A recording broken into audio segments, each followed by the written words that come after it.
Welcome to Sacred Realms.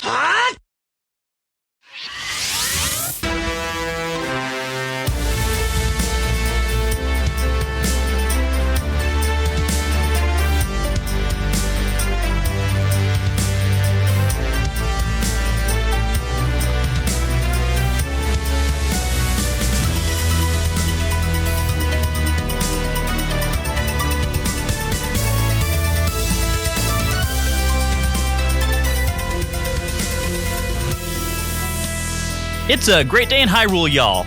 Welcome to Sacred Realms, a Zelda Retrospective Podcast. I'm your host, Lyndon Willoughby. For the first time in Season 9 of this show, the final season, and this has been scientifically proven, the final season that we're going to be doing in single-digit numbers. There's just no getting around that. I'm joined, as always, by my co-host, Matt Willoughby, who's considering leaving the whole thing right now. There's a high chance that this is the last episode of the last season ever, because when I'm gone, what are you going to do, Lyndon? Monologue?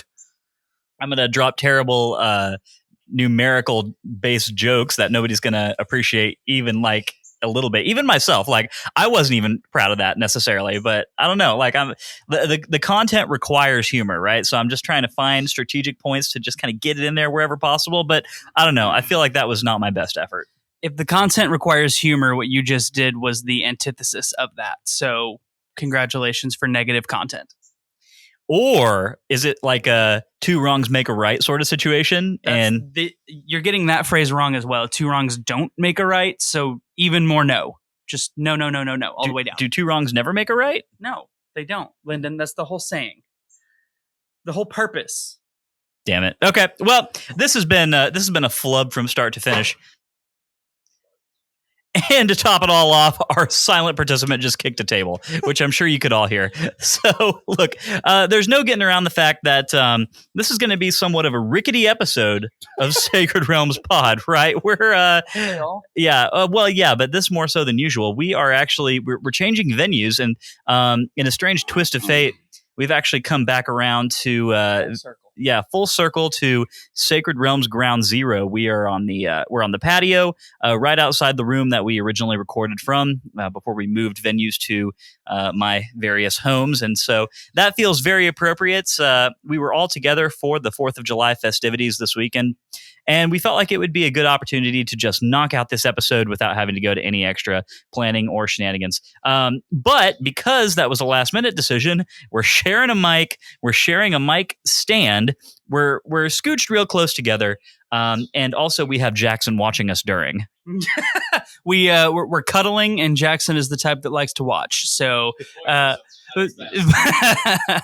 yeah, we're performing under scrutiny. So, if we sound a little nervous, just know there's a live studio audience who's also occasionally a peanut gallery. I'm an understudy for Matt when you leave. Oh man, that's terrifying. He's all he's doing is sitting back in a chair, drinking whiskey, and watching us. So, and smoking. Oh, and smoking. That makes it way less creepy. Yeah.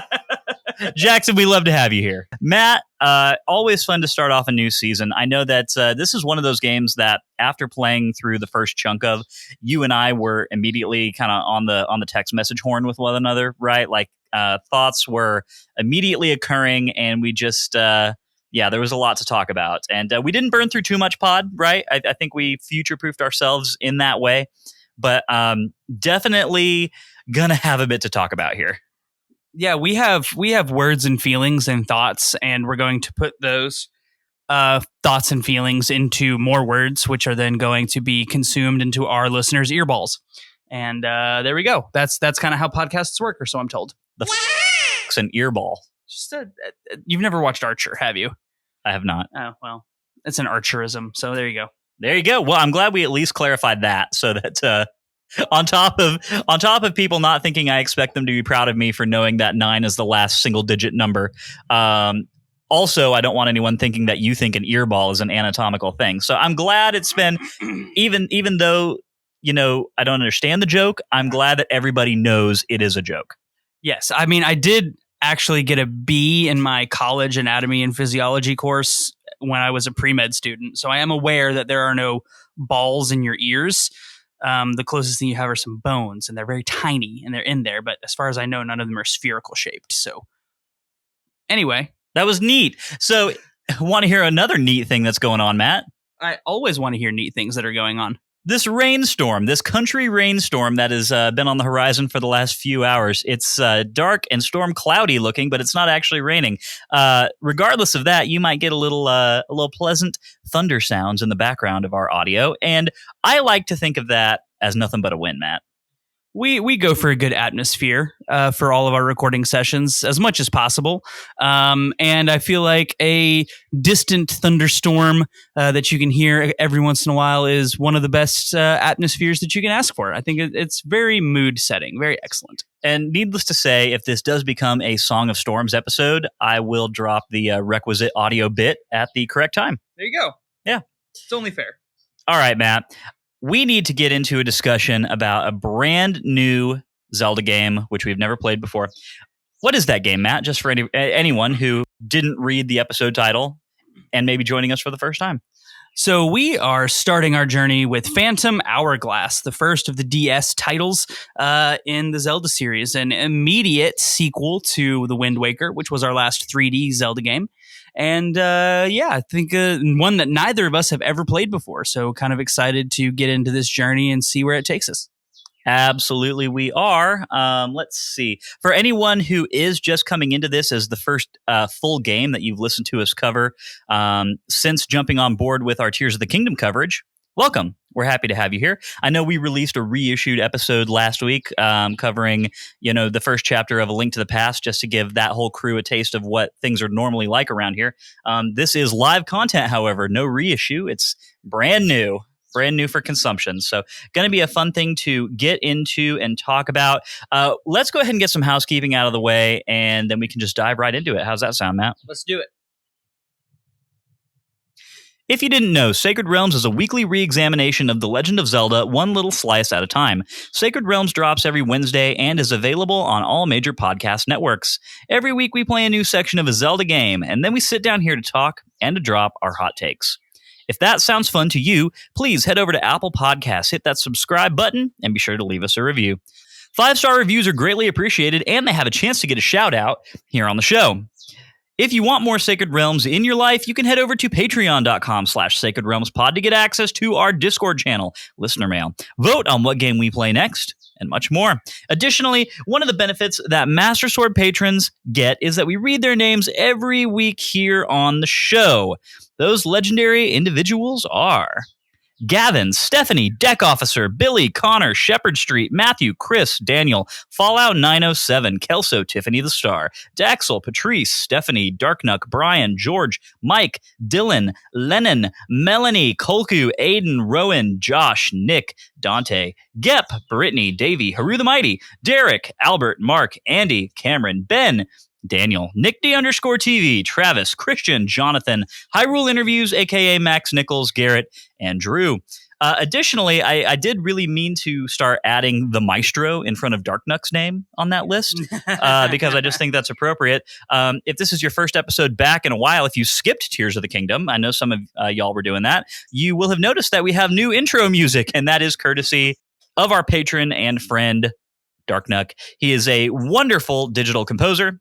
His work is available to stream on Spotify, and we leave a tag for that at the end of the episode as well. But thanks again, Darknuck. Really, it brings an extra something to the show, I think. Absolutely. With that being said, Matt, I do think that we've got a 5-star review that we want to go ahead and drop in here. Notably, this is not the 2-star review that some wonderful, beautiful person felt necessary to drop in and lower our average from a 5.0 to a 4.9. Yeah, well. Thanks for nothing. Yeah, we don't appreciate that very much. Feedback is welcome, but the reason for the 2 stars was, in my opinion, garbage. But anyway, we're not here to talk about that person. We will not give them the spotlight. Instead, we will give the spotlight to Duppy Boy, who let us know on June 17th that I recently spent some time looking for a Legend of Zelda themed podcast to get me through my work days and was pleasantly surprised when I came across this one. Every episode I've listened to thus far has kept me thoroughly engaged and entertained. Lyndon and Matt both seem like great guys, and I love the brother dynamic. It's evident that they are true fans of the Zelda series, and I've enjoyed hearing their analyses on various games that I grew up playing and fell in love with at an early age. The guest stars have been great as well and always bring great new perspectives and personality to this already phenomenal podcast. Look forward to listening to more episodes. Keep doing what you're doing, guys. Thank you very much, Duppy Boy. We greatly appreciate the 5 stars. And I agree. I think the podcast is pretty phenomenal, but I have to say that because I'm part of it. So there you go. We love a good 5-star review. It boosts our spirits and enhances our egos. And who can't get behind that? I mean, I can get behind it. I'm always good down for a good ego stroke. There's a little thunder rolling up right now. Yes. Gonna have to keep an eye on this weather situation, aren't we? Most definitely. If it starts raining, we're gonna definitely have to go inside. Yeah, that's gonna be very important to do. And we're back, y'all, on our 6th, 7th, 8th. Who knows how many times we've changed location tonight. We tried 1 or 2 things, they didn't work. We thought we found something that was going to work on the outside patio, and the wind just became unmanageable. That was leading to nothing but bad pod. And I'm not here to make bad pod. I don't know about you, Matt.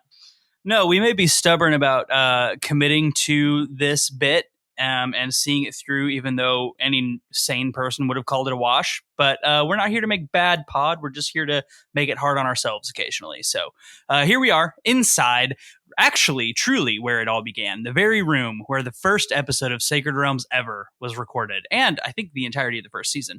And we're back. I'm trying to remember when we actually switched to the Anna house. I'm not sure, but we were here for a while. And in some ways, this does feel appropriate to kick off a new season in this room. It's going to be good times, but I'm ready to actually freaking start talking about this game. So let's go ahead and do that. We do that, of course, every week in the Sacred Realms Rundown, which is a 6-part analysis of what we played this week and the feelings that it made us feel. This week, we are covering Phantom Hourglass, Chapter 1, the beginning of a brand new game. Part 1 of the Sacred Realms Rundown is, of course, the plot recap, usually read by Matt. Matt, take it away. Our story begins not long ago. There was a young girl savvy to the seas and head of a band of pirates. Her name was Tetra. She was pretty, brash, and brave. And Tetra and her band of handsome pirates set out to explore the vast and unfamiliar seas. One day, at a stop on an island, Tetra met a young boy dressed in green. After a series of strange events, the two began traveling together. On their travels, they found old ruins, and in these ruins, a strange light enveloped Tetra.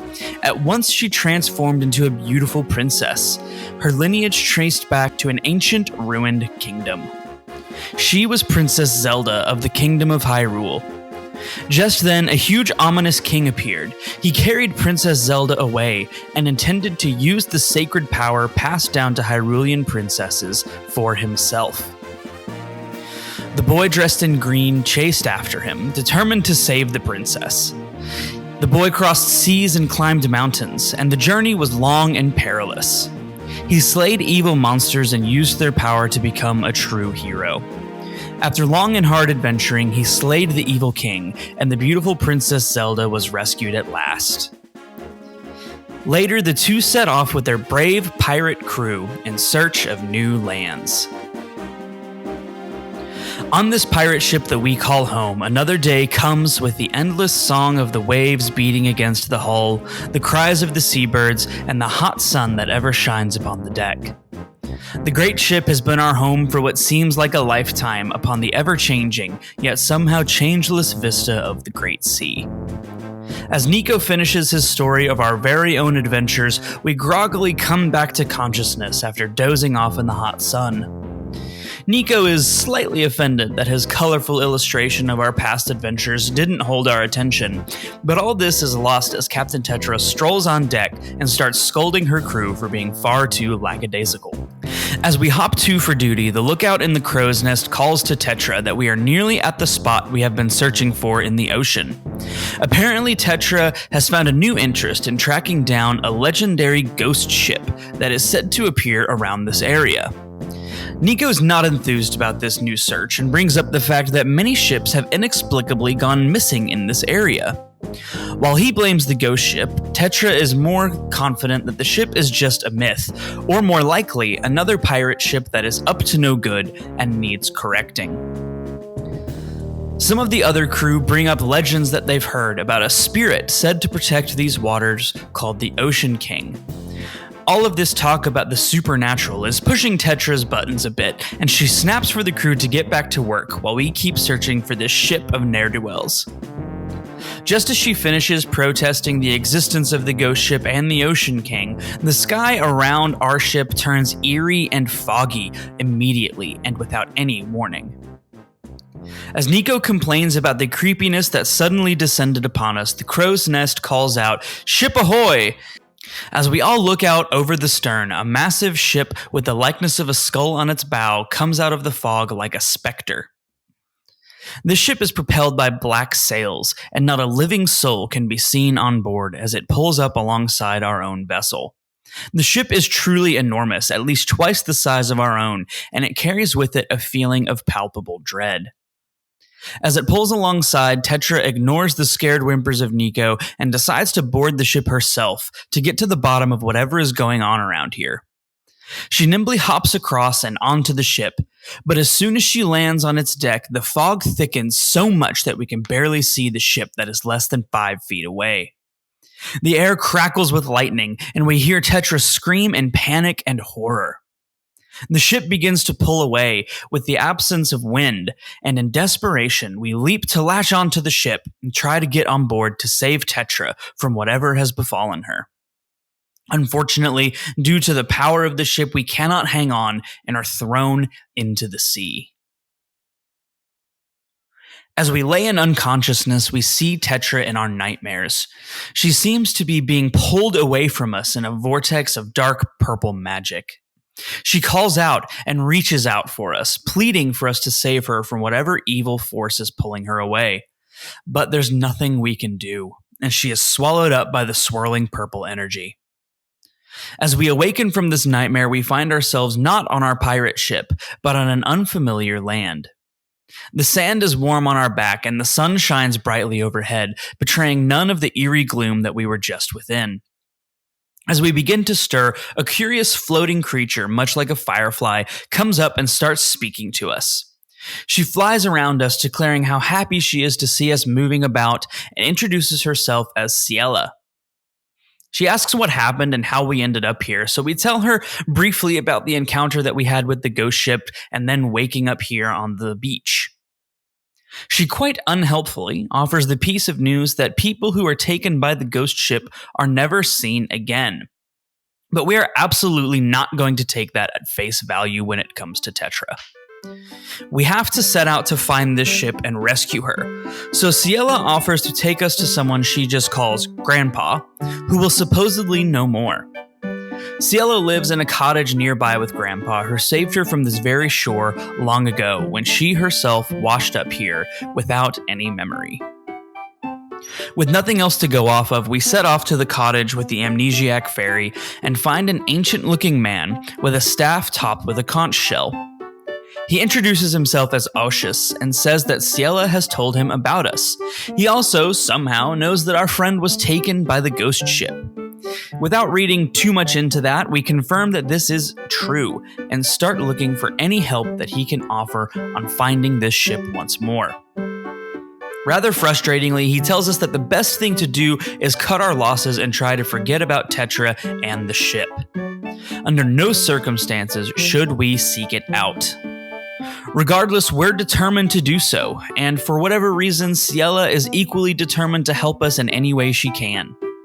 Against the unstoppable desire by both of us to find the ship, Aushus tells us to head east to the port and find a man named Lyndon who can help us more.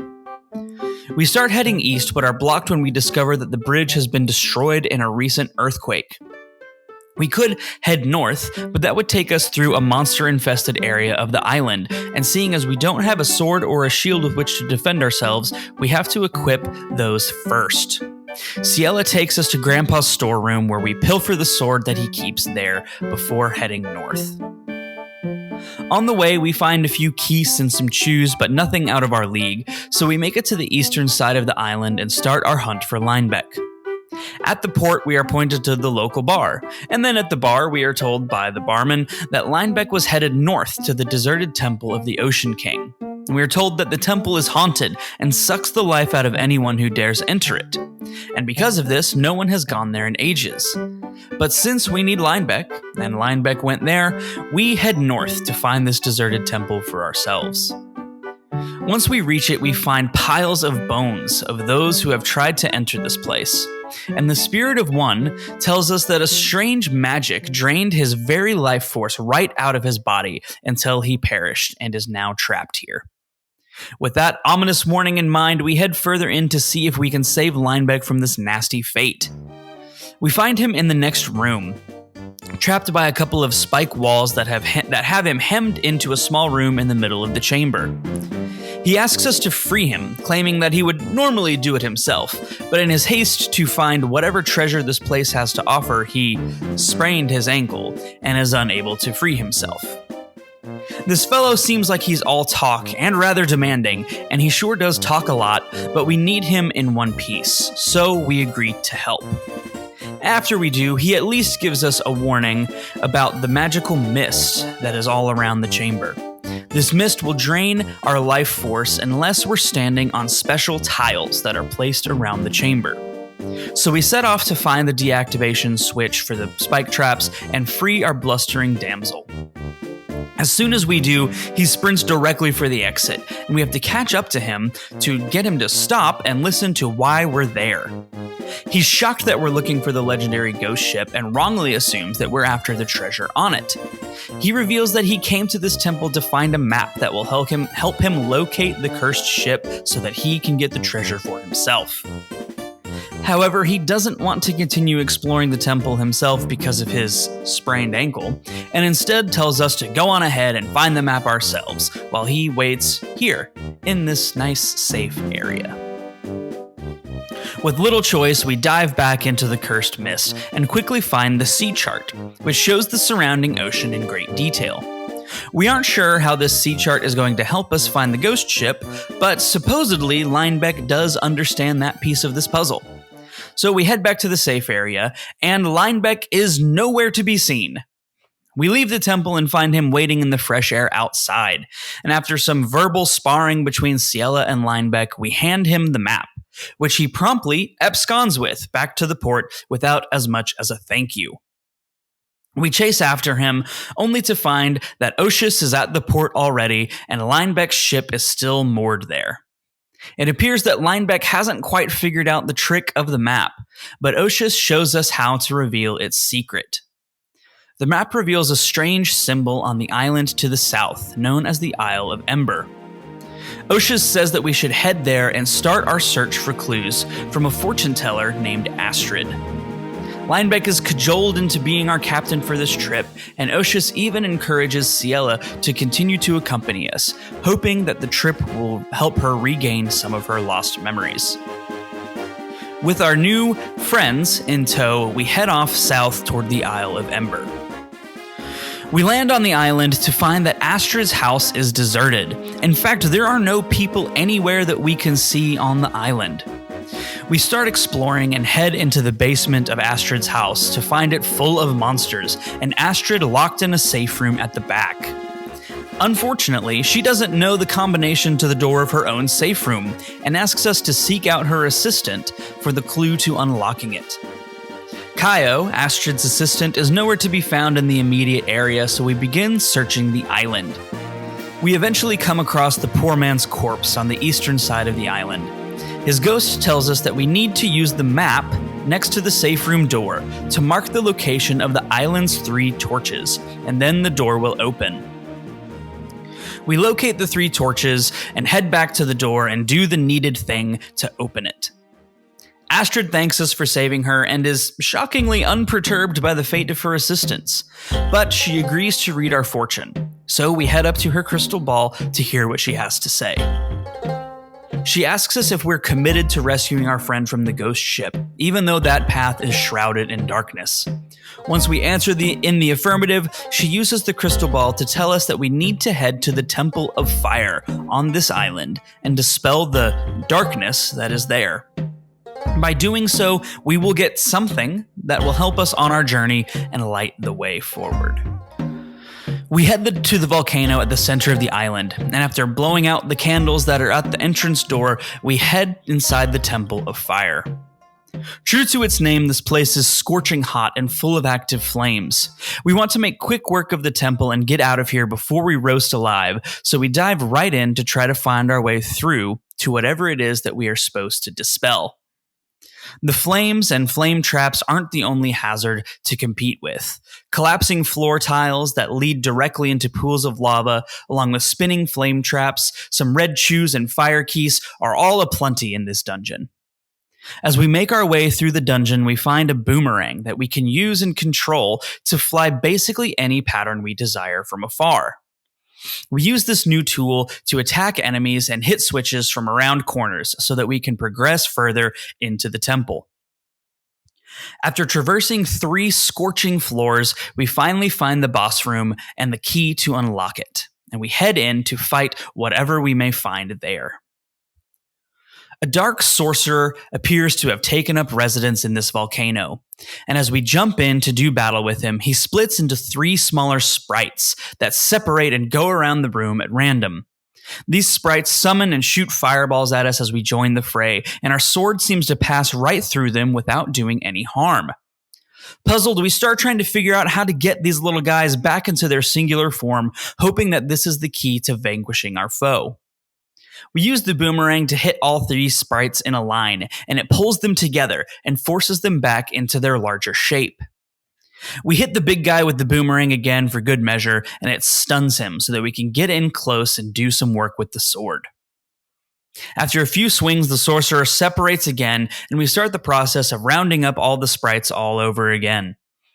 After a couple more games of catch the ghosts, the sorcerer is defeated and explodes in a blaze of glory. As he does, a fountain of light springs from the place that his body exploded and forms a pool of light in the air. As this pool dissipates, the circle in the middle of the chamber glows brightly with a red symbol composed of 3 stacked lines with orbs on the top and bottom lines. We notice that this is the symbol that we saw on the map, and that can't be a coincidence. From this symbol, a purple sphere of light emerges and coalesces into a bright red fairy. The fairy introduces itself as Leaf, the spirit of power, and declares that it serves the Ocean King. Leaf thanks us for defeating the evil wizard and breaking the dark seal that held it in captivity. Ciela informs Leaf why we're here, and Leaf is extremely troubled to learn that it can no longer feel the presence of the Ocean King. In order to find out what happened while it was sealed away, Leaf offers to accompany us on our journey and help in any way it can. It seems that our task is no longer just about finding the ghost ship, but that in order to do so, we must help figure out what exactly is going on with the Ocean King and what these trapped spirits have to do with that. Who trapped them and why? And what does this have to do with Tetra and the other missing people that the ghost ship took? It seems that we have more questions now than when we arrived on the Isle of Ember, but at least we have a starting point to launch from. Our next task is to find the other trapped spirits and uncover the mystery of the Ocean King's disappearance. Hopefully, he will be able to help us save Tetra and bring peace back to these troubled waters. Well done, as always, Matt. That brings us into part 2, which is our takes, where we talk about this section of the game and how it made us feel. Let's go ahead and start things off with just a general disclaimer about the timeline placement of this game. We like to keep track of those things. Matt, why don't you tell everybody what timeline we're in right now? So the adult timeline, which contains only Wind Waker, Spirit Tracks, and Phantom Hourglass. And we are, of course, playing Phantom Hourglass. Yep, as the direct sequel to Wind Waker, like you mentioned earlier, Matt. Yes, the adult timeline, notably one of the more svelte expressions of Zelda timeline in the whole canon of games, excluding the potential for Breath of the Wild and Tears of the Kingdom being their totally new, being their own unique thing. Yeah. So. I guess it might have competition, but yes, this is in the adult timeline, taking place after the end of Wind Waker, in which we found out that in the distant past, Hyrule had been flooded and turned into the Great Sea. Of course, at the end of Wind Waker, Zelda, aka Tetra, Link, the band of pirates, everybody struck out to go find new lands and new opportunities. And that is where this game picks up.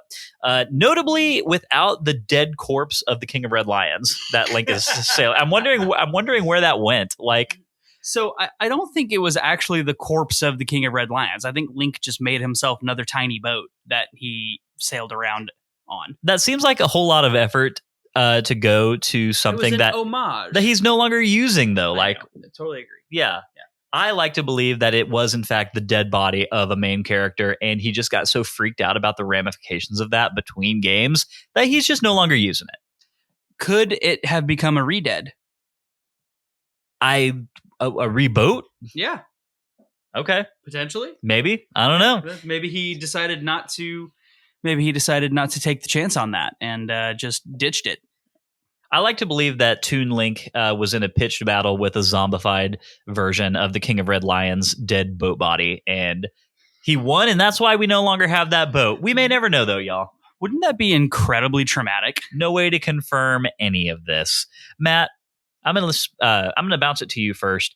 How did you feel about this opening section of Phantom Hourglass?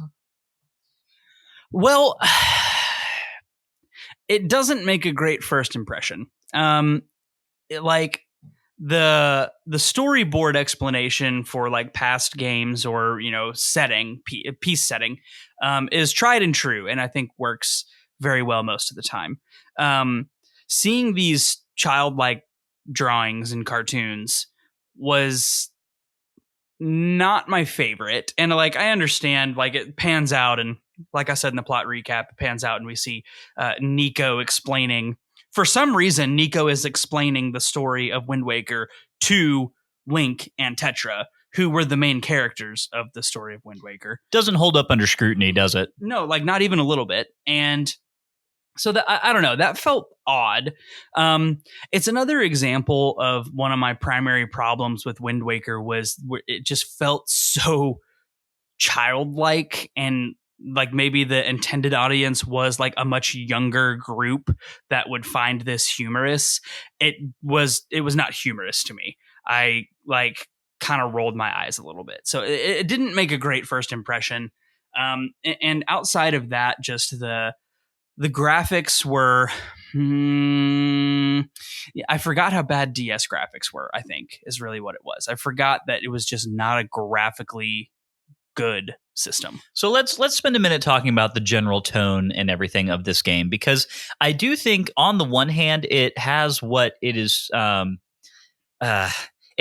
what is attempting to be a very distinct visual style, right? It's trying to leverage the same feel of the world of Wind Waker in portable form. And I actually so as a first impression for the entire game, I think that the cardboard cutout, like the construction paper presentations that Nico has, are actually, they're cute and charming enough. I don't mind them. I think, again, the whole reasoning behind why Nico's doing this in the first place is kind of dumb. But we need to introduce new players to the events of the game before. I do think that the version of Wind Waker that's told here is appropriately short, giving you all the information that you need about what happened in that game without going too much into the specifics. Like, it really does gloss over some of the more major points. But again, you can't make the intro of this game about Wind Waker, right? It's got to be its own thing. And I did, like, just from an artistry standpoint and from them going for a particular look with the introductory monologue of this game, I do think that it works fairly well. I think that we are supposed to assume some kind of childlike aesthetic to this whole game. Maybe in a way that's even more kiddish than Wind Waker was at times. But the trouble is the graphics just really don't convey that at all. I think it was Max who told us one time that in his estimation, Phantom Hourglass and Spirit Tracks have the least successful visual style of any Zelda games. And I want to go to a few more areas and locations before I render like final judgment on that. But I think that right up front with this first chunk, I think that's where I'm at with it. For sure. Yeah, I agree. And I think there's an easy way to fix our primary problem with the intro section. And it is have Nico telling this story to a swab of new recruits on the pirate ship. Like, he's not telling it to Link. He's just telling it to like 3 randos that are like, all right, swabbies, listen up. Here's why we're doing this. And then boom, tells the whole story. Like, easy fix, like immediate. Yeah, I really think that would have worked better. Let's talk specifically about the actual in-game graphics, Matt. I mean, what do you think? Obviously, we're dealing with a very low resolution here, and that's what's causing a bit of the issue. Do you think that that's all of it? I mean, do you think that there was maybe a way for this to be conveyed better using the graphical limitations that they had? I mean, do you think that the style of Wind Waker was even necessarily the right one for them to try and go for here? I honestly kind of feel like they might have gone better going back to a more classic approach to the style. I think I understand why they chose to try to keep the Wind Waker style and feel, because it is a direct sequel, and it is supposed to be the same, continuation of the story. So they're trying to evoke those feelings and to visually communicate to you, even outside of the story, that we're in the same place with the same characters, and they're trying to evoke that same feeling. So, knowing that that is their goal, I don't think that they could have really done much different. I really do think that the DS was not a graphically powerful enough system to do this on, and they may have been better off holding this into a Wii U or even the 3DS. I mean, think about what was able to be accomplished with the 3DS with the remakes of like Ocarina of Time and Majora's Mask. Right, I really feel like you could have done a lot more there, but putting that to one side, because it's not exactly reasonable to say, well, you had this idea for games on this wildly successful handheld console, but you got to push them back to the next one because the resolution's not high enough. I do think that maybe it would have been more appropriate to just go back to a more two-dimensional style that tried to convey Wind Waker a little bit. Carry on with the Minish Cap style of doing things. I think that would have been totally fine, and that would have had no problems looking fine on either the touch screen or the top screen. Totally right? Agree. Yeah. No, I totally agree. I think that they would have been better served to do a different visual style. I assume that Spirit Tracks is going to look a little bit better because it did come out a few years later, so they've had some more time to fine tune it. I have no idea, so we'll see when we get there. But I think I texted you shortly after I started this game, and I was like, man, I forgot how bad these graphics are. They're just not great. Yeah, and the problem is that, especially when it comes to character design, the one thing that we can really say, whether you love or don't love the aesthetic of Wind Waker and the Toon characters, one thing Wind Waker was really able to do is to render expression very effectively in its characters. And I think that even though we have some very interesting character designs in this first section of the game, I think Aushus is a really cool looking character. I think Linebeck is a really cool looking character.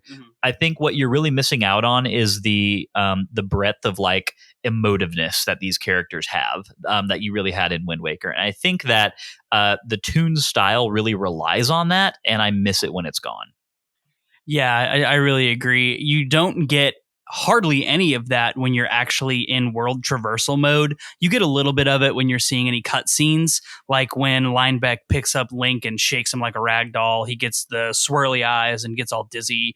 Or when Tetra jumps over to the ghost ship and Link tries to follow her, you can see the concern on his face, but you don't get any of that for any character when you're in just kind of general world exploration mode, which I think is definitely missing and was really one of the main draws for that art style in Wind Waker. And you take that out, you're just left with a Toon Link style top down game that's missing half of its reason for existing in this art style. Yeah, and I don't want to make it sound like there's no wins here at all. I mean, I think to your point, that moment where Linebeck gives Link the key and he's kind of spinning around and dazed, I thought that was kind of a funny moment, right? Like, it's one of those things that an older Zelda game still would not have been able to do.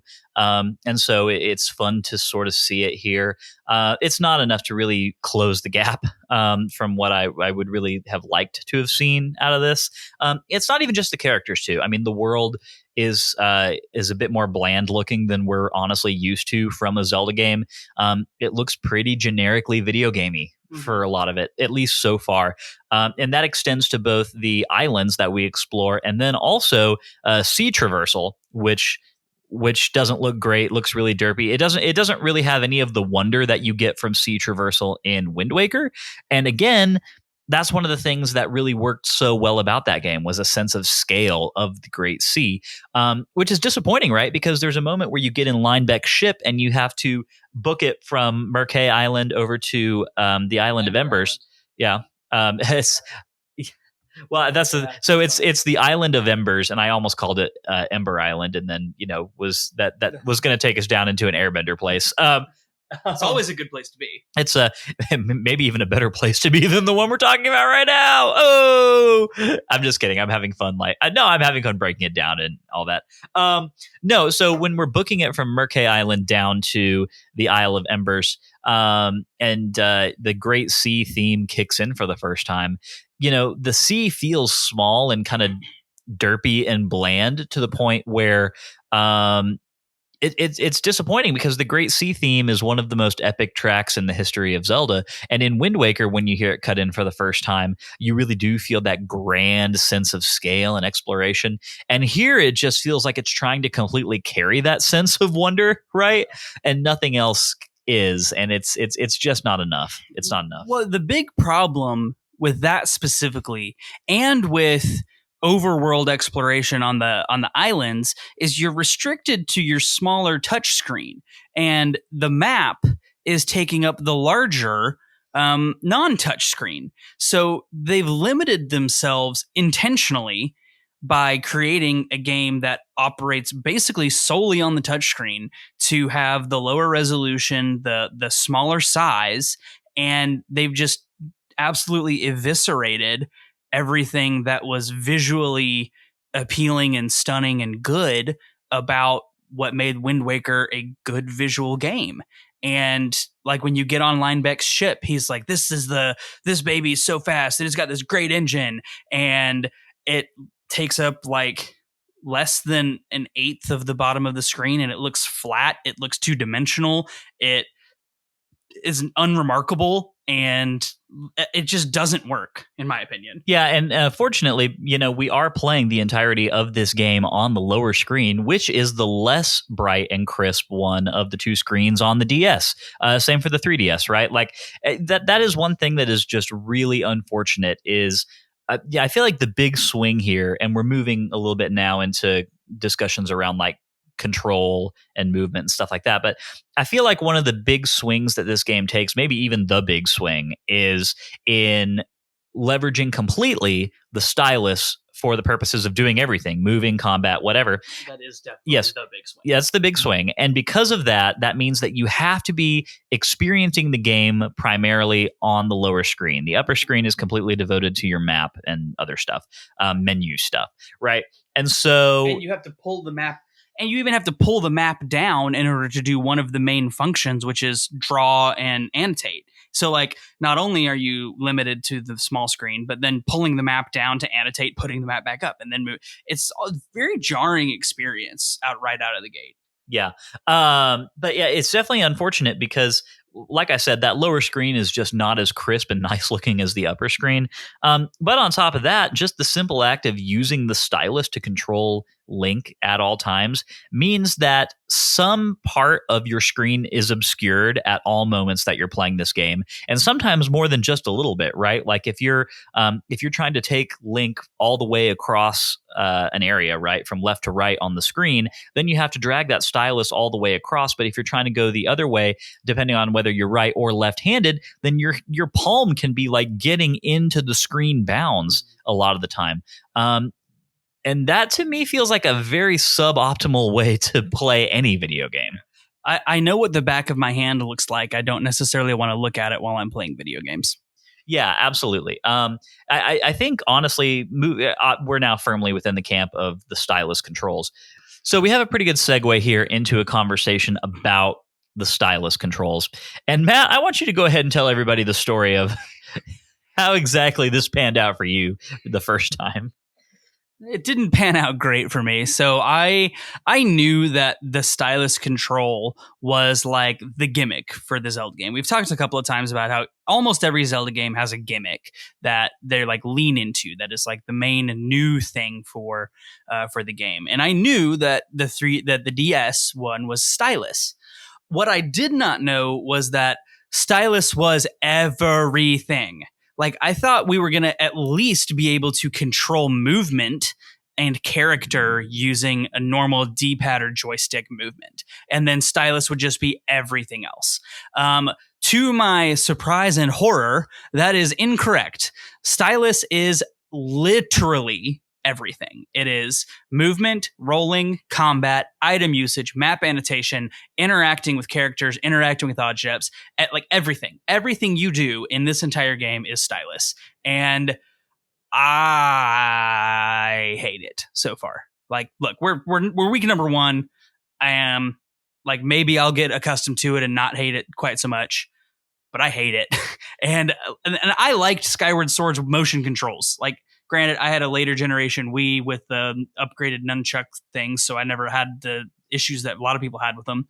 But you had that Wii Motion Plus built in. Yes, I had the Wii Motion Plus built in. You're a fancy pants gamer. Well, my ex-girlfriend who had a Wii was a fancy pants Wii person, so I just borrowed hers. Anyway, not important, but like, I liked the motion controls in Skyward Sword, and like, this is not working for me right now.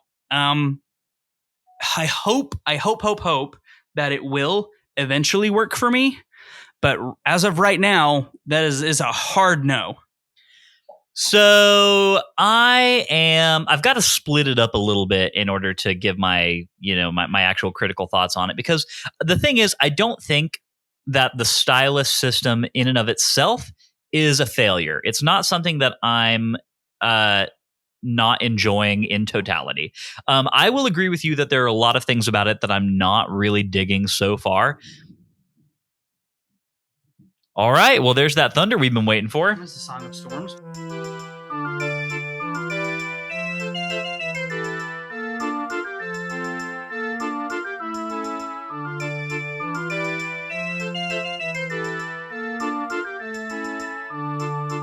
And here's hoping we don't lose power, because that would truly be the cherry on top of... Well, we would be fine. No, because we're going through Zencastr, which is on the internet. God damn it. Yeah, how about that? This minecart could still go completely off the tracks at any time. We're going to go right into the Death Mountain caldera, into the lava, and have to respawn at the nearest ledge. That doesn't sound fun to you? No. Oh, man. Anyway, as I was saying, I think that I'm hesitant to dismiss stylus controls in totality, simply because there are some instances in which I think it does work and is fun. For instance, I don't mind having to tap on characters to interact with them, or tapping on enemies to perform some kind of attack. I don't necessarily mind using the stylus to perform slash attacks with your sword. Again, I think that your comparison to Skyward Sword's motion controls in that sense is very apt, and I do think that they actually can be fun for same reasons. Like, I do think that that's a level of experimentation that can kind of pay off, because there's a fun tactile quality to it that brings you, the player, a little bit closer to the actual swing of the sword than would be possible with just the push of a button, right? So I want to be clear in that I agree with you on all those points. Yeah. What makes me turn against this system is the combination of movement with all of those things. I actually was kind of excited to do sword and combat things, and I assumed item usage as well, with the stylus, because I think it gives you a lot more freedom than you have with button mashing. When I learned that it was also combined with movement, what that prohibits you from doing is moving while doing anything else. You can no longer move and slash. You can no longer move and interact with an object. You can no longer move and throw your boomerang, for example. It's very limiting, and I find that very frustrating. No, you're right. I think that having everything lumped into those two things really is the big miss here. I honestly think that character movement still should have been controlled via the D-pad, and then everything else could have been done with stylus controls.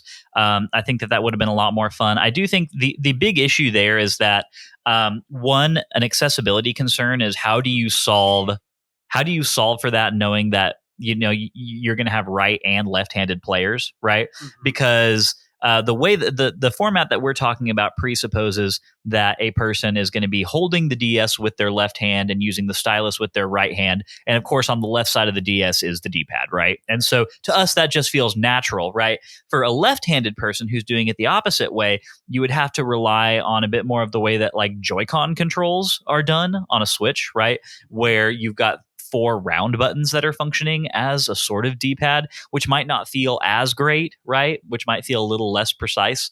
But even, that being said, I think it would still feel more precise than the way that this is executed on currently. I just think that controlling your character with the stylus feels gummy, and I feel like I'm spending a lot of time fighting against it. Like, it's not necessarily allowing for some of the fine character control and motion that you really want, especially given some of like the puzzles and stuff that happen in the dungeon, right? And we'll talk about that more in the dungeon map. But there's places in this game where you really want to be able to, scoot along slowly and precisely, and it's just very difficult to do that with the stylus controls. Yeah, I totally agree. Like when I'm trying to get Link to move faster across the screen, he's moving slow because I can't get the stylus further across. It's like when you're using a mouse on a computer and you're having to constantly recenter it to go further across or faster down if you're scrolling an Excel spreadsheet or something. Like I'm constantly feeling like I'm recentering my mouse to try to get better responsiveness, and it's either too fast or not fast enough, or it's not moving at the right pace, or I'm trying to tap. Like, I will say though, the tapping on things is generally more accurate than I thought it would be. Haven't had something that I've tapped on that hasn't worked, so that's good so far. We'll see if that keeps up. But I will say that also that kind of holds true in terms of combat. I get the feeling that there is the ability to have a speed and fluidity to combat in this game that I haven't completely unlocked yet, that I just haven't gotten used to, because it does feel pretty snappy, especially when you're talking about the need to chain between lock-on attacks and stylus swipes. Sure. I get the impression that that's something that you can do a little bit of. And then, of course, you were talking about movement and the ability to use the stylus for item usage instead of just button mashing. And I do think, the item that we get in this section of the game, the boomerang, is a pretty good showcase for that. For sure. Yeah. Yeah, I think the boomerang was a really good first item that showcases what this system's strengths really are. And we'll talk about that more when we get to the dungeon. But there are, and I think what really frustrates me the most is that this could be a really great system had they just decoupled movement from everything else. I really think that one change would change this entire game and the feel of the entire game for the better. I think you're right, Matt. I just think it's inescapable. I have a very unfortunate worry that the stylus controls are going to be a thing that we just kind of continue fighting against for the entirety of our gameplay with Phantom Hourglass. And that's a shame, because I do think that there are a lot of things happening in this game. Things that happen in the early stages in this first chunk, there are signs of a really great Zelda experience here, but I feel like that this base issue, the controls just not being as precise and as fluid as you expect from the Zelda series, is something that's going to continue being difficult for us as we go forward. For sure. Totally agree. So what else? Do we have anything else that we want to mention about mechanics before we move on to plot? I mean, I do think it's important for us to mention all the different things that you're really doing with the stylus and all the ways that you're using to interact with the world. I mean, like, one of the main gimmicks here, right, is that you have the ability to draw on things and to annotate on maps. And and in fairness, that is something, it is neat. And that's something that we were kind of mentioning a few weeks ago in Wind Waker. I think we were talking about this in Wind Waker, right? How we wish we could do that. Yeah, how we wish that we were able to draw on the map to make notes for ourselves, go back and check things again later. And it's something you can do in Breath of the Wild and Tears of the Kingdom that I think works really well. It's just a simple pin system. Yeah. But I do think that this is like, if you're going to have a stylus-based game, then being able to actually draw in the game is actually a pretty important thing to do. Sure. And so I do think a lot of the puzzles and stuff, especially some of the training areas, like Merkay Island is basically a tutorial area for this game, right? Sure. And I do think some of the puzzles and stuff that it tees up for you that rely on, hey, take a note on your map. These switches go in this order. Be sure to write that down. I think that that's well explained. And I do think that it is a fun extra layer on top of traditional Zelda puzzle solving. I agree. I think that I really enjoyed being able to annotate my map, both on Merkay Island, where the guy tells you to go roll into this one tree as a reward for clearing his yard of rocks. I thought that was, when I did that, I was like, whatever. But then when I got into the dungeon and annotated the map with like a thing that I saw that was the safe path, so you don't fall into lava, and then where you did the order that you're supposed to hit the switches in. I thought that was really cool, and I did enjoy and think that was a good utilization of the touchpad. So there's a lot of positives, I think, that you can get here out of this, and I think Nintendo, in their desire to leverage the touchpad for every single ounce that it is worth, is going to hit on some good things that it can do. And I think that's one of them. Another thing, I should say, that is a definite miss is the usage of the DS microphone as a puzzle mechanic, whether that is blowing out candles or yelling into it to get the attention of a character. Universally, a bad idea to have people yelling at their video games, in my opinion. Yeah, and funny to hear that from you, Matt, because look, I don't need that from either of you. I don't need that. I yell at multiplayer games, not single player games. Okay, very different. I've heard you shout at a TV in your day. More than once, yes. That being said, everything that you're saying is totally true. I'm sorry, Matt. You got real ganged up on in that moment. That was tough for you. It was. Are you okay? We were all Leonardo DiCaprio. Yeah. That's rough, buddy. Yes, it's fine. Yeah. Thank you, Zuko. Anytime. Are you okay? You gonna be all right? I'm fine. That's great. Everything's great. Cool. Look, I have moved past my shame for that portion of my life. I was a teenager with a lot of feelings and a very loud voice, which I still have the very loud voice, and I still have a lot of feelings. I'm just much better at moderating them and using them constructively instead of in outbursts, something I've learned as I have grown older and matured. Did you have trouble moderating your feelings when you realized that your DS wanted you to shout at it in order to solve a puzzle? Honestly, I did have a little bit of problem moderating my feelings about It was that. such a big groan moment for me. Like, as soon as I realized what it was wanting me to do, in that moment, I'm sitting there trying to figure out what is the least ridiculous way that I can possibly do this. Mm-hmm. Thankfully, being like a grunt. Thankfully, blowing out candles is, whatever. It's silent. It's not bothering anyone. It's Except for you. Still a little ridiculous, but whatever. It's not going to wake my wife up in bed. For an actual shout at the DS, you know what I did? What'd you do? I tapped where the microphone was on my DS real hard with the stylus. That is actually an excellent idea. I kind of did just a loud groan. I went like, and it worked. So I didn't. Man, that was so upsetting that I'm glad that I just gave you a better option to try in future. Yeah. No, definitely doing the hard tap with the stylus from now on, because that's way better. Yeah, it's really what you got to do. And I'm just hoping that there's not any more complicated executions on sound-based mechanics that happen later on. God forbid this thing actually asked me to sing something at it, right? I was going to say, it's going to make you sing all of the travel songs on key. And if you can't do it, you're never going to be able to fast travel anywhere. That's bad. That's real bad. That's real bad.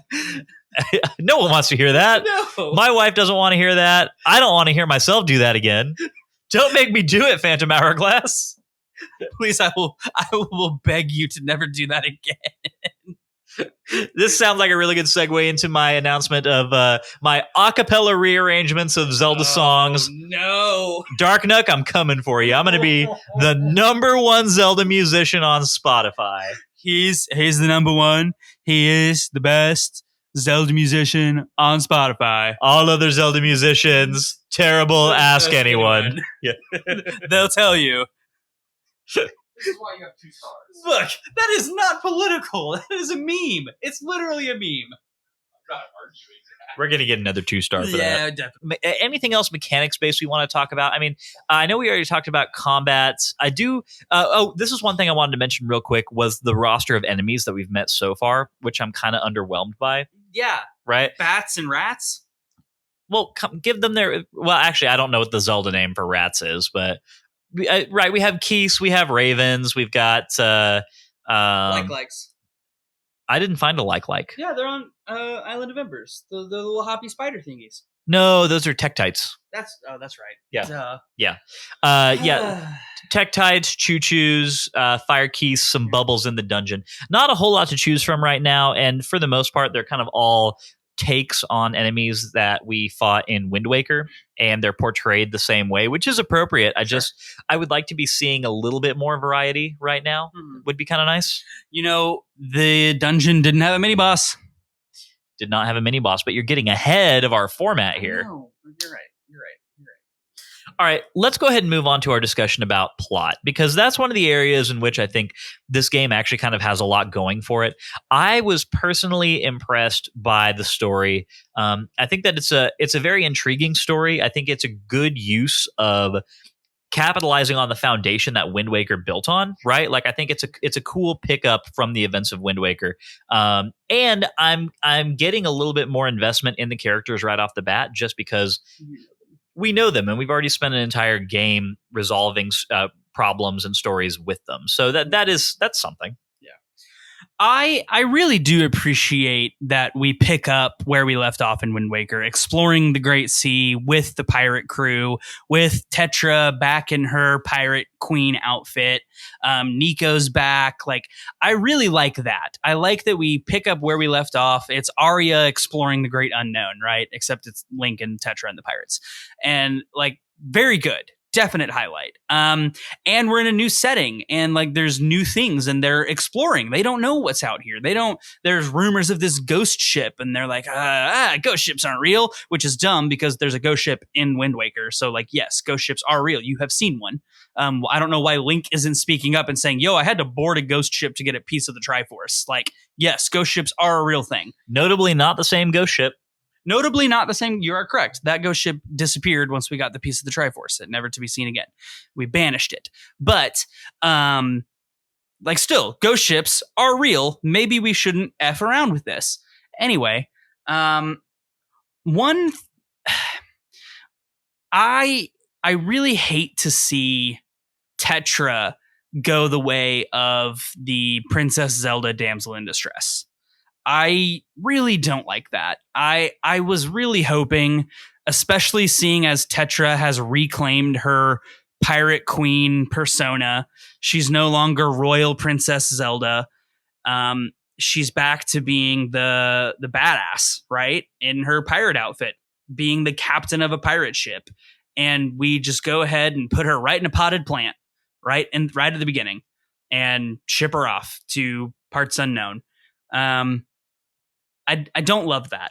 I feel like Tetra as a character has more to offer than a MacGuffin. Well, and I think that the sequence of events that lead to Tetra getting stolen, right, getting kidnapped by ghosties, I think that there are some logic jumps that take place there that make it pretty unsatisfying, right? You know, once the ghost ship actually does pull up next to our pirate ship, Tetra jumping off to go board it completely by herself, even knowing that she has an entire crew of pirates. I think that was a little dumb. And the hero of the winds. Right. And it felt pretty contrived as a way to just get Tetra over there by herself and kick off the events of the game. I'm totally with you, Matt. I think that, I'm not sure to what extent Tetra / Zelda is a character who appears frequently in this game. I don't know if we catch up with her again sooner rather than later. I really hope that we do, because this was one of my main hopes for this game, was spending more time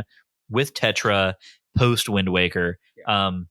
because there were a lot of things about that character that we liked, and that's Grew to like. Yeah, and that's something that I'm really hoping actually comes to pass. I did appreciate seeing the same pirate crew back from Wind Waker. You know, Nico and the whole bunch of them was fun. Being on that same pirate ship was great. That kind of continuity is something that can be really strong when you're doing a direct sequel, which is something that as we said before, Zelda doesn't do a ton. But we were talking in Tears of the Kingdom about how there's a lot of really fun moments in that game that are only possible because you have shared characters, right? And the same is true here, albeit at a much smaller scale. But I did think that it was a net positive. I like a good supernatural mystery, and the hook of the ghost ship is. I mean, we've got Legend of Zelda: Curse of the Black Pearl here, right? Yeah. Oh, I'm all about ghost ship mystery. I think you can do ghost ship mystery without Tetra being kidnapped right out of the gate. I think it would have been even more interesting if Link goes over as the advanced boarding party and then is separated from the pirate ship, and the ghost ship drops him off on a deserted island somewhere at Murkay Island, for example, with like either no memory, or it's a place that Tetra and her pirates haven't been yet, so Link's in a whole new area. Like, I think there's a way to do that without Tetra being the potted plant that needs rescuing. So, the premise is great. The usage of the characters, I think, was kind of fumbled. But I'm here for Curse of the Black Pearl, Legend of Zelda Wind Waker Edition. Yeah. Yeah, it does. I do have some questions about just the general scale of the Great Sea, given all of this, right? Because it seems like we've kind of not that there are continents, right? I mean, the sea seems a lot more scattered than that. I don't think we have one main landmass or anything, but it does seem like we're in. That we're pretty far away from the area of the Great Sea that we were exploring in the Wind Waker, right?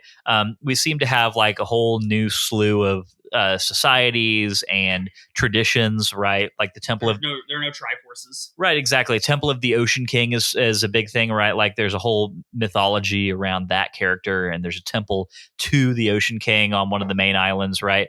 Linebeck is not a character that we seem to have crossed paths with before. So you definitely get the impression that we've made it a fair ways away from our neck of the Great Sea, which is fun. Speaking of Linebeck, I actually enjoy that character a little bit. I think that Linebeck is actually a pretty cool character.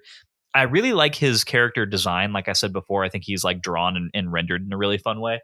But I also like just the recurring joke of Linebeck being kind of a blowhard who's actually just really terrified of everything, which is fun. Yeah, I love it. And it's funny. So one thing that I found interesting was we seem to be in a new area of the world, but nobody is shocked to see people they've never seen before. Like, you would think that people who live their lives island hopping across the same couple of islands know everybody's face. Then a whole new ship of brand new people they've never met just appears out of nowhere.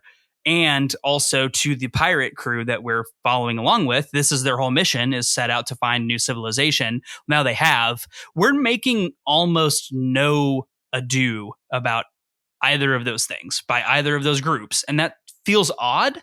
So I'm trying to figure out if this was like just a distant colony that everyone already knew about, or if we're like really in a whole new place or what, because it feels like this should be more of a thing than it's made out to be. You're trying to figure out if we hopped hemispheres here? Right. Yeah. Like, are we Christopher Columbus who thinks we found India but actually found America? Or are we Magellan who got lost and ended up somewhere else? And I'm probably getting those things totally wrong. I don't actually know all that much about explorers, but yeah, like it just seems weird.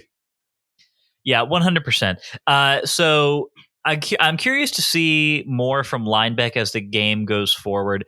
Right now, he seems to be mostly just a plot device that gets us on a boat, right? We need a boat. We do need a boat. I don't get the impression that he's going to be joining us as like a... I like big boats and I cannot lie. Hot damn. Man, I did not think the quality of this episode could get any lower. I was wrong. You're welcome. I was wrong. We continue to aim for new lows. I will say that Linebeck's boat, for as much as he loves talking about it, doesn't really seem like anything special to me. It doesn't. And the thing is, it's also just not that fun to interact with. The whole mechanic of like getting your boat from point A to point B by drawing a line is just boring. It's not fun, especially like, again, geez, sailing was so fun in Wind Waker, right? It's like, they're trying to recapture the same feeling just on a smaller scale, but all the things that made it fun are completely removed, right? The visual scale, the interactivity with the actual boat, right? And all those things are gone, and that's really unfortunate. I don't know. I really, so going back to Linebeck though, I do hope that we interact with him more, and he ends up having more to do than just, drop some quips whenever we get to a new port or whatever, and fight with our fairy. Yeah.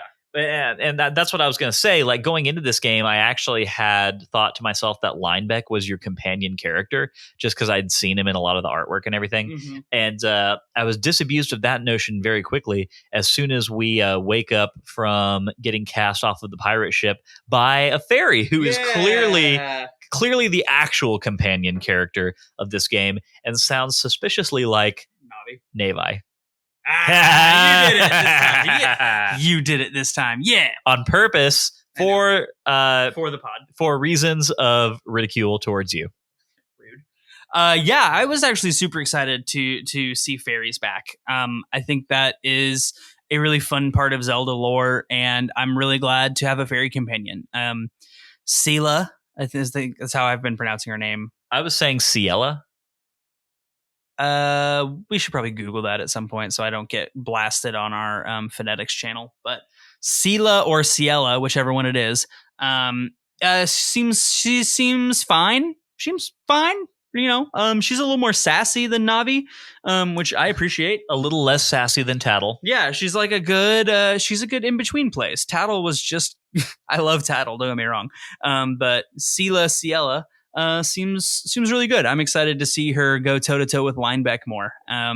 And she's also spunky and ready for adventure and wants to get out there and also just kind and helpful. And yeah, I'm here for it. I like her character. Yeah, I do appreciate this. This is a fun sort of callback to some of the Zelda games that we grew up with, right? I think a lot of games in the Zelda series gain extra, I don't know, kudos in my mind just by virtue of them having a quality companion character. And when you have a companion character, the game kind of tends to sort of ride or die based on that, right? And early signs are positive with Ciela. So I'm excited to see what her story is for sure. We've got some tantalizing hints so far, especially in terms of the fact that she seems to be an amnesiac fairy. Yes, I kind of like this. I think this is a pretty cool thing that I've never seen before with fairies. Of like, I don't remember where I came from, and I don't remember why I'm here. I just woke up here one day, and like now we're out to like kind of side questy style, or as a bonus to our main adventure, is we get to help out our little fairy figure out who she is, where she came from, and what her purpose is. And I like that. Watch the end game for this game be that Ciela is like an amnesiac ocean king. Like Ciela is the ocean king. I really hope you're not right about that, but it feels like you might be right about that. What if she's Navi? Whoa. That would be, I don't know. Like, that would tie up the whole where did Navi go at the end of Ocarina of Time storyline that we've been wondering about for a long time. I really feel like I would have been spoiled to that plot point if it was a thing by this point. You're probably right. Also, technically, Navi doesn't disappear in the adult timeline, only in the child timeline when Link goes back and puts the Master Sword back in his pedestal. So, there you go. When you're right, Matt. Yes, and I love being right. I'm happy for you. Thank you. Anything else we want to talk about in terms of plot before we move on and get into some dungeon map? So I don't know if you noticed the symbols in the Ocean King Palace, the symbol of Din. And I didn't see the symbol of Faror or Nehru, but I did see the symbol of Din. And the merchant is selling what looks like a tier of Din. And then Beetle, I stopped by and saw our friend Beetle, So Beetle's here. So that means this is obviously a known area. I actually did not see Beetle during this playthrough. Where is he? He's just floating around on the sea. So if Beetle's here, that means that this is a known area. So maybe that's why nobody's making a big ado about it. Anyway, Beetle is selling a tier of Nehru. So like they're obviously going to play a role in some way, shape, or form. And I assume like unlock parts of the Ocean King's palace on Merkei Island. So I think that's setting up some neat stuff. I'm very interested to hear more about this Ocean King. And like you said, supernatural mystery of Ghosty Ship is really drawing my attention. And I'm really looking forward to exploring that more. Yeah. And I do have to say, if those tiers, because I saw the tier of Din. I don't know if it's that actual tier, if that's what it's called, but I saw the Orb of Din for sale on Merkei Island for 500 rupees. If these are main plot devices, then I really hope that, well, actually, let me backtrack. I really hope that these are not main plot devices, because if they are, then buy them. Then acquiring them just by having 500 rupees doesn't sound like the play to me. But open mind here, because I don't know that any of what I just said is actually true or something that happens. Real quick. You know what it could be? It could be like an optional armor or item upgrade mechanic, like a new shield or a new tunic or something that like upgrades your defense or offense, like the red mail and blue mail. I think that would be fun. I do know that we revisit the Temple of the Ocean King throughout the game several times. Yes. So I gotta believe that this is a mechanic by which we unlock more levels of the temple. So, curious to check in on that. Let's get into part 3, Matt, which is, of course, the dungeon map, where we talk about this week's dungeon, from mechanics to music and more. This week's dungeon is the Temple of Fire. Indeed. How'd you feel about it? I actually really liked this temple. I thought this was a fun intro temple. I think it's interesting that Wind Waker was our first Zelda game in general where the Fire Temple was the intro dungeon, and now Phantom Hourglass is continuing that trend. I find that interesting. Like most of the time, it's a forest temple or something similar, and this is 2 games in a row, technically, because Phantom Hourglass is a sequel, where it's been a fire dungeon, mixing up that formula a bit. And in both cases, I think they've been pretty excellent examples of an intro dungeon. Dragon Roost Island and the Fire Temple there was phenomenal. Probably one of the best 2 dungeons in the entire game, if not the best. And I think the Spirit Temple was the best, but it's not the Spirit. It was the Earth Temple. Definitely not the Wind Temple. No, the Earth Temple I think was the best in the game. Anyway, side discussion. The Fire Temple was very good. I enjoyed it quite a lot. I thought as far as top-down dungeons go, there was a lot to do. There were 3 floors, 4 keys, a really good item, good usage of that item, introducing you to some of the core novel mechanics of the game that worked well together. I really liked it. Yeah, I really do agree. I think that the task of nailing an introductory dungeon in a Zelda game is kind of a tough one, because you want it to be fun, you want it to be challenging, but it can't be too challenging because you're trying to educate players on the way that dungeons work. And hook them in and keep them going. Right. And trying to educate, like even for returning Zelda players, you're trying to teach them how are dungeons going to work in this game. Right. And so I think that this one really rides a very fine line of doing all things at once. Right. It manages to educate very well. It's challenging without being too challenging. It's not overly short, but not also overly long. I really do think that it's a very good experience overall. There are a few puzzles that take place in the dungeon that were sort of frustrating just because of the imprecise nature of movement, right? So basically anywhere where you had those like pillars of fire that were like rotating around on the floor, and you had to kind of sneak between like pie looking sections of fire wheels, that was always really difficult, just because again, the control is just not precise enough for that to be not frustrating, and that was unfortunate. Yeah, no, I agree. I think what we were alluding to, which is what you just elucidated upon, that's a good word, I like that, it's difficult to to make those precise movements. And I definitely ran into a lot of fire in this dungeon, way more than I should have. So I totally agree that the movement stands out as the key detractor for this dungeon, and it kind of it worries me a bit, because that means that either they're going to have to design dungeons where finesse movement like that is not a thing, or they're going to expect you to get good enough at this type of movement to be able to finesse movement later. And both of those make me a little bit nervous, and I'm not sure which makes me more nervous. You know what I mean? My biggest concern is definitely that there's going to be harder and more intense versions of this later in the game, and that we're just going to have to get good. Yeah. I don't want to get good. I'm old.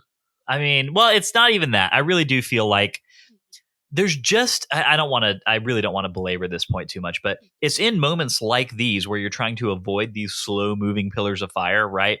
Where you really feel the fact that there's an extra layer between thought and execution than there normally would be when you're trying to move in a Zelda game, right? Like that stylus is creating an extra level of friction. Yeah. And it's just, it's one extra thing too many, and it leads to frustration. And so, yeah. So that definitely caused a few not quite I want to throw my DS moments while I was playing through this, but like I don't know, it was not great. Boomerang, definitely awesome. Love the boomerang. Lots of fun to use, and this is a great showcase for the ways that the stylus can really work for you. I think I didn't think it was going to be possible to vastly improve upon Wind Waker's boomerang, which I think is the best iteration of the boomerang we've ever gotten in a 3D Zelda game. I think this might actually be better, which is wild. I want to have more of a chance to use it in actual combat, because for puzzle solving, it's really fun. I was noticing that for combat, it is, again, like several steps of things that you have to do while enemies are coming at you, right? Like you've got to tap on the little button, then you've got to draw the line. It's not like homing and tracking on enemies, right? So you really just kind of have to, there's a lot that can happen to you while you're trying to get your boomerang thrown at something, which I think might be frustrating if combat's like your main goal for using this thing. Some of the fire keys in this dungeon, for instance, were kind of tough for me to pin down.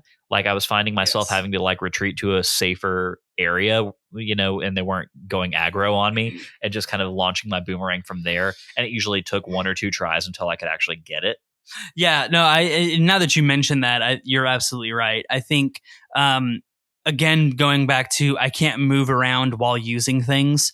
What I found myself doing was grab the boomerang and quickly do a bunch of scribbles in the general area, because it doesn't like freeze time when you pull the boomerang out and freeze things in place. Everything is still moving. So you have to be trying to anticipate the erratic movement patterns of your enemies that you're using this against. So what I ended up doing most of the time was grab boomerang, lots of squiggles around where I'm trying to hit the enemy, and then throw, and then move around while I let the boomerang do its thing. And it was just, it's clunky. It's clunky, in my opinion. Yeah. But regardless of that, still a fun item. Definitely not a dinky first dungeon item to get. The boomerangs, it's a great thing to get from a first dungeon. A lot of the puzzles that kind of resulted from it, having to hit switches in a sequential order, those are always fun. And then especially in this game, you had the added layer of having to go figure out in which order the switches had to be hit, and then annotating that on your map instead of just remembering it off the top of your head. Mm-hmm. So, that's a fun combination of a few different ways that this game approaches puzzles. I thought that was fun. There were even a few puzzles where there were kind of brain teaser moments for me, where it took me a second to realize that I could send my boomerang like off to one side of the screen and then around an obstacle to hit a switch. Yep. That was really fun. The moment that I figured out that was something that was possible was a really great one for me. We do have a return of the red and blue alternating floor blockers here, which is a top-down Zelda staple, right? Yeah, I love those blocks. I really think those make for some of the more fun puzzles in a top-down Zelda game.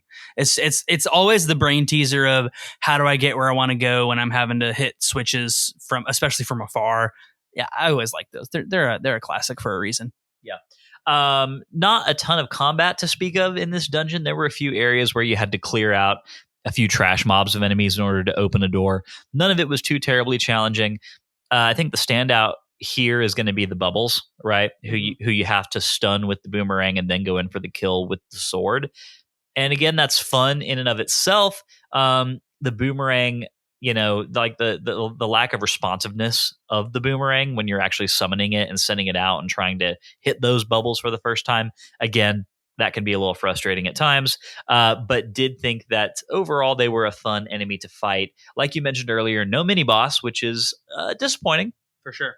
Definitely disappointing. I hope we're not getting into another Link Between Worlds situation where dungeons are less segmented is not the right word. What word did we use mostly in Link Between Worlds? Tiered. Sure. Tiered works. Why not? I hope we see mini bosses because I thought the boss fight was fun. So like I think I think combat in this game can be fun with the stylus controls. So I want to see higher versions of that than trash mobs. So hopefully we see mini bosses, but I guess this is where I'll leave that. No, I'd like that as well. Speaking of the boss, though, how did you feel about the way that you handled the boss key in this game? I did not like it, and I hope that I just know that this is coming, where we're gonna have to like carry the boss key from a faraway room through a combat gauntlet or a trap gauntlet or something, and I'm just gonna be very angry about it. So I don't know that I see this as a negative thing. I think that some of those things that you just described to me sound fun if done the right way. I think doing it the right way is going to be a very tall order. I mean, what? I don't know. I mean, walk me through a little bit more of why that doesn't sound like a good time to you, because I'm imagining it in my head, and it's seeming fun and unique and kind of an actual fun departure for the Zelda series. So like my problem would be if I'm transporting the boss key and then enter a room and it locks down for a combat dungeon. All right, now I have to put the boss key down and do combat and then pick it back up. What is the difference in doing that versus just having it in my inventory? Like why the extra step? That's just an extra step for the sake of having an extra step. And if you want to put it in like a puzzle combat or a puzzle gauntlet, at least it seemed like I was walking slower with the boss key, so probably wouldn't be able to jump as far. And like maybe I'm making an assumption there that's incorrect. I don't know. But now you're restricting my movement to get through segments of puzzles. So I'm having to throw or drop the key, move, complete the puzzle, go back and get the key. Again, it's just a step for the sake of adding a step. And it doesn't add anything. I can see your argument where this might become tedious if not executed the correct way.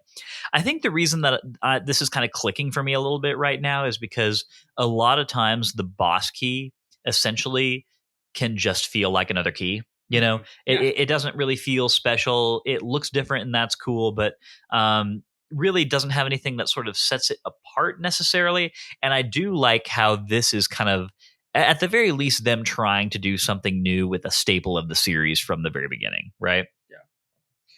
I mean, sure. Fair. If they can execute it on a way that's fun, then I will take it back. How about that? Sounds good. Can't do better than that. That's darn fair of you, Matt. Yeah, I appreciate that. Let's go ahead and talk about the boss. And what's this guy's name again? Blaz or Blaze, Blaaz. I'm going with Blaz because the double A makes the A sound. So Blaz. Is it Blase? No, it's just Blaaz. Okay. Blase is spelled Blaise. I know. With a little weird thing over. I know. Blaz. There you go. So this is what is this, kind of a Poe looking creature, right? Yeah, I was going with either Wizrobe or Poe. It's very similar to Jahala from Wind Waker in that it splits itself into several different copies. But isn't super fat. Is not super fat. I will say, so I thought that this boss fight was fun, with the caveat that I'm still not completely sure that I understand the main mechanic of the thing. Same. What I was really just doing a lot of was figuring out, like, okay, using the boomerang, I can combine these three into one thing. And then sometimes when I do that, it enters. It doesn't work. Well, sometimes when I do that, it enters a damage phase, and then I can, hit the boss. Sometimes I have to go an extra step and stun the boss after it's been combined, and then I can start a damage phase. But like, it wasn't clicking with me what exactly was kicking these things off, right? I'm so glad you had that experience because I was doing the same thing. I thought for a long time I was doing something wrong, and I was trying to actually blow out their little fireballs when they started like generating them above their heads, like Kamehameha style. Pull up the article. Let's see if it has anything to say about the correct way to do this. Because the thing is, it's not hard. I managed to beat this boss in 10 minutes ish, maybe. Maybe even less, without even taking much damage. It all worked out in the end. There wasn't that moment for me of realizing, oh, this is the mechanic. It's not Blaze, it's Blaze. Just Blaze? Yeah, it's just Blaze. With an extra A? Yeah, it's just Blaze with an extra A and no E. Okay. Blaze. Man, the phonetics discussion sub thread on our Discord is going to be going insane for this episode. I'm sorry, everybody. Or I'm not sorry, because now you have cannon fodder. Anyway, Blaze is the person's name. Creatures.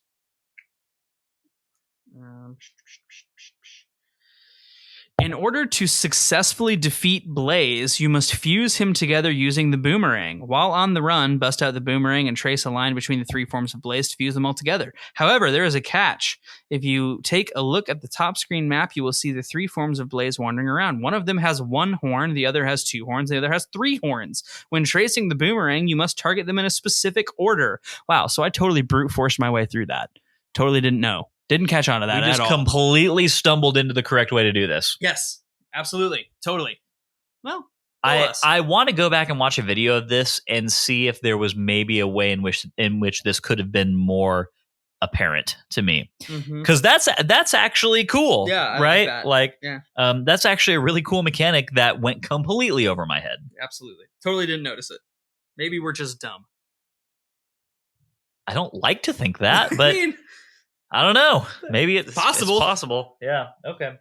Write in and let us know if you picked up on this just a little bit more easily than we did. Man, I really hope that somebody else did. But maybe it's not just us. Anything else you want to say about Blaze before we get out of the dungeon map? I don't. No, I'm good. Okay. I mean, just from a design, the character looks cool. Yeah, I thought it was a really cool... You don't normally see the magic wizard as your first dungeon boss either. It's normally some version of Goma. It's a spooter. Yeah, it's normally some creature. I thought that was really fun. And I think it's leaning into the supernatural mystery aspect of it, right? Ghost ship, fire wizard, I'm here for it. I liked it. I thought it was good boss design, good mechanic. I wish I had been intelligent enough to notice the 1, 2, 3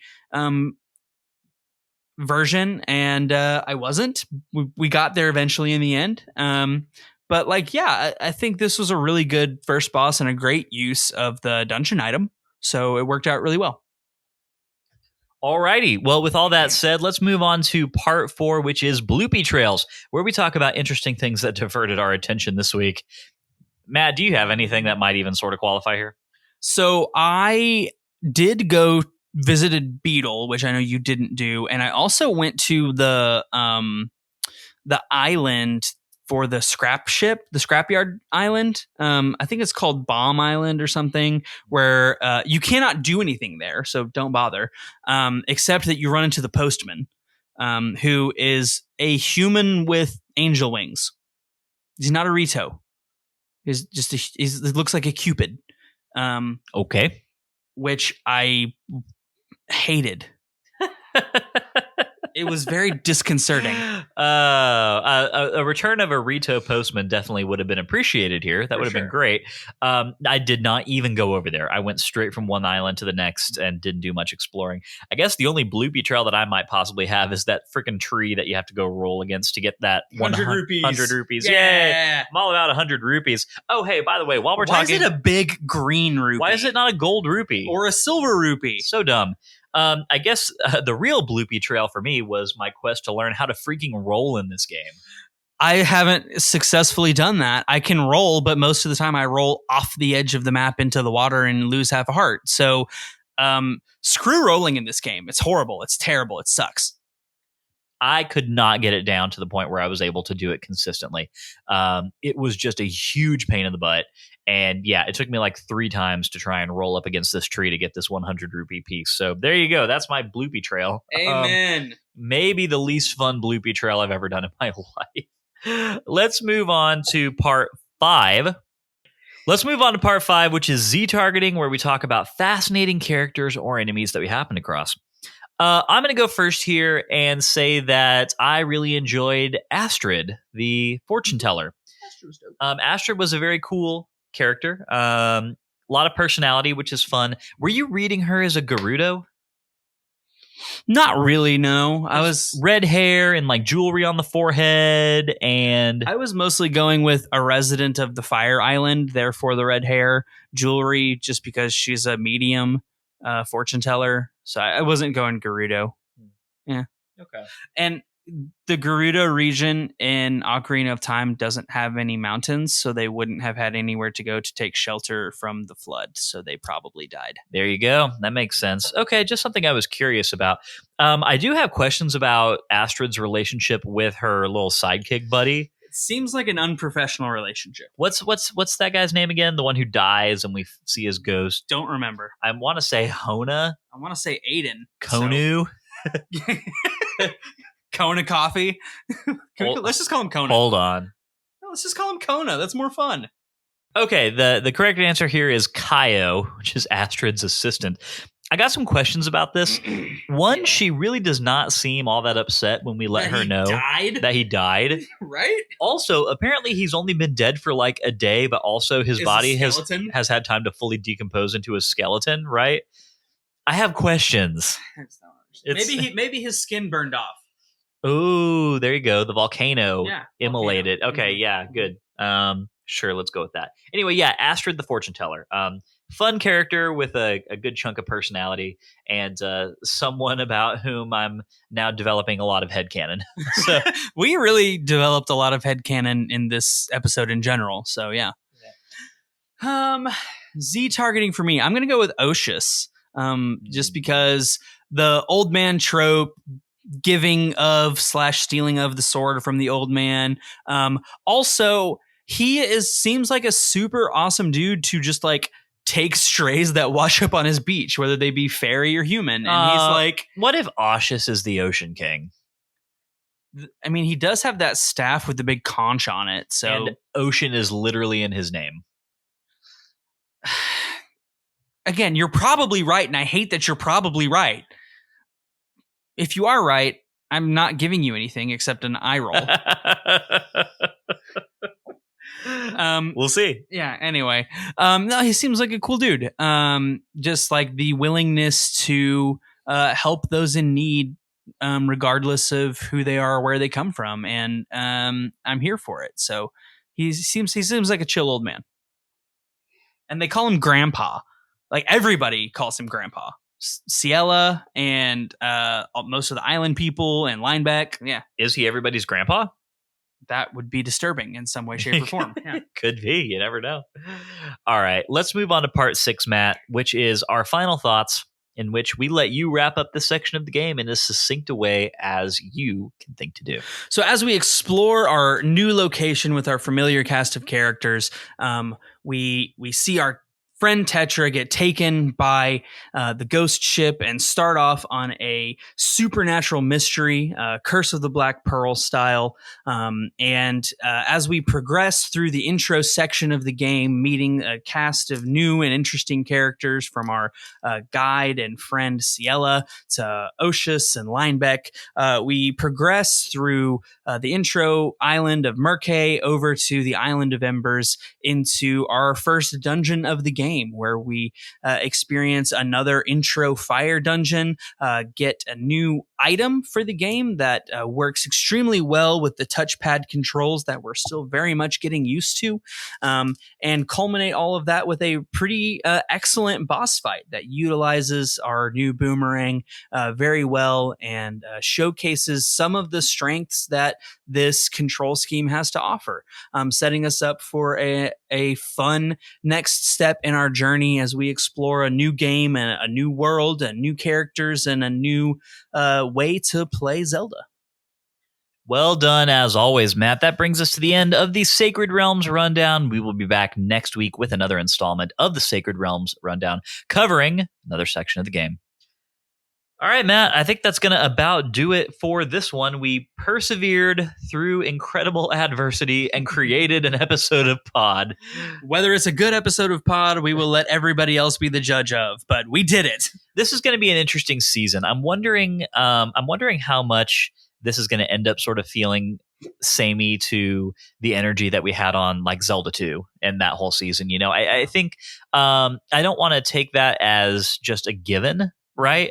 But I do think that there is where we're at right now is that there's just a lot to overcome for this game to reach into even the middle of the pack of what we've played so far. Absolutely.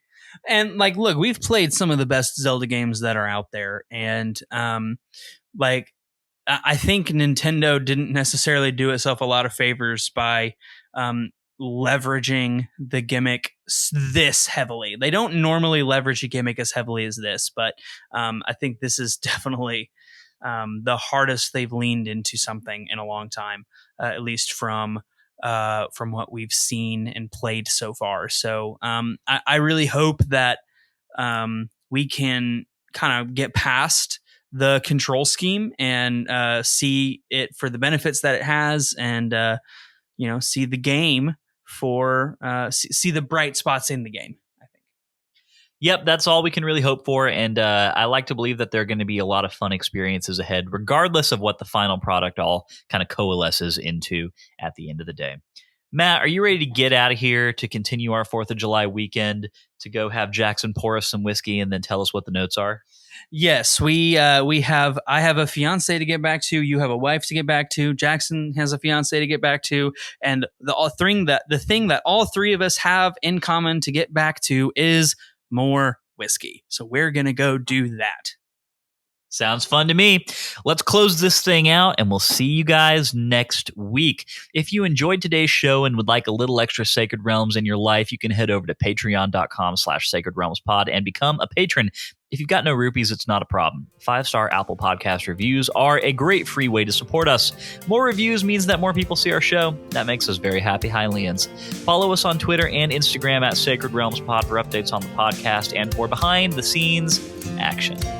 Sacred Realms will be back next Wednesday with our thoughts on Phantom Hourglass Chapter 2. We'd love for you to play along with us and to share your thoughts on our social channels. Phantom Hourglass can, of course, be played on the Nintendo DS or 3DS. Works on both systems, but good luck finding a copy. In the meantime, may your hearts be full.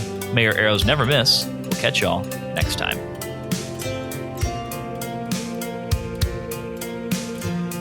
Sacred Realms is an independent, listener-supported podcast, which is produced, edited, and mixed by me, Lyndon Willoughby. Business operations are handled by Matt Willoughby. Our music is generously provided by Darknuck and is available to listen to on Spotify. Finally, we'd like to thank Nintendo for continuing to create such exceptional and innovative experiences.